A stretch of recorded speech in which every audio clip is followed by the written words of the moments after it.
وزیر اعظم کے خلاف تحریک عدم اعتماد لانے کا معاملہ اپوزیشن کے بڑوں کی بیٹھک کسی نتیجے پر نہ پہنچ سکی۔ پیپلز پارٹی عدم اعتماد کی تحریک فوری لانے کی حامی، نون لیگ نے تحریک عدم اعتماد سے قبل اجلاس کی ریکوزیشن کی تجویز دے دی۔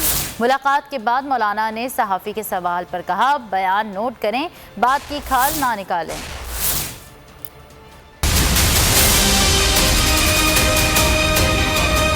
حکومت کے خلاف تحریک عدم اعتماد لانے کا مشن، آصف علی زرداری اور فضل الرحمان متحرک۔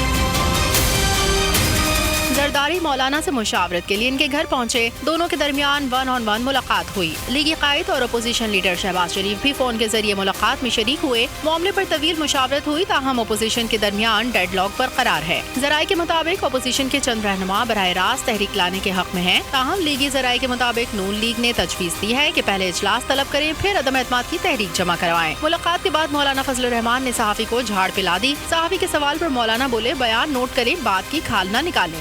لوگوں نے جب میں آپ کو بیان دے رہا ہوں اور آپ سے کہہ رہا ہوں کہ طے یہی ہوا ہے کہ عمران خان کے خلاف تحریک عدم اعتماد لائی جا رہی ہے، تو یہ ہمارا بیان ہے، آپ ہمارے بیان کو نوٹ کریں، بار کے کھال نہ اتاریں۔ ملاقات کے اعلامیے کے مطابق عدم اعتماد سے متعلق قانونی ماہرین کی رائے آ چکی ہے۔ عدم اعتماد کا ڈرافٹ تیار ہو چکا ہے۔ سبسکرائب کریں اور بیل دبائیں تاکہ کوئی خبر رہ نہ جائے۔